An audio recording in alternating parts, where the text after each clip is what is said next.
ఎప్పుడైనా సరే ఏ స్టేజ్ మీద అయినా సరే మనం అందరం ఎదురు చూసే స్పీచ్ కోసం అనమాట. నాగవంశీ గారిని సాధారణంగా వేదికపైకి ఆహ్వానం పలుకుతున్నాం.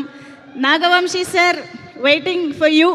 సో సినిమాలో మనం బంగారం బంగారం అని చూస్తూనే ఉన్నాము, కానీ నాగవంశీ గారు ఏది ముట్టుకుంటే అదే బంగారం అని మళ్ళీ మళ్ళీ నిరూపితం అవుతోంది.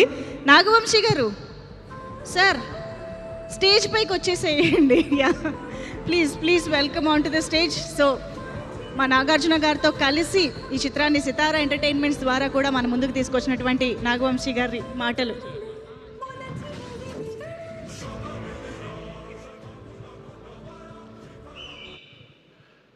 చాలా రోజులు ఏంటండి అకినానికి అభిమానులు కలిసి, మీడియా వాళ్ళు లేకుండా అభిమానులే కలుస్తున్నాం.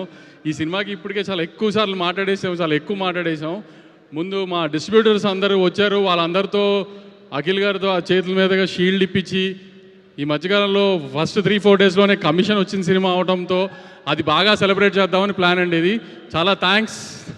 మాకు ఈ ఫస్ట్ 3 రోజులు బాగా కోఆపరేట్ చేసి థియేటర్లు వేసి షోలు పెంచి ఈ రెవెన్యూ తీసుకొచ్చిన డిస్ట్రిబ్యూటర్లు, ఎగ్జిబ్యూటర్లు కానీ చాలా థ్యాంక్స్ అండి.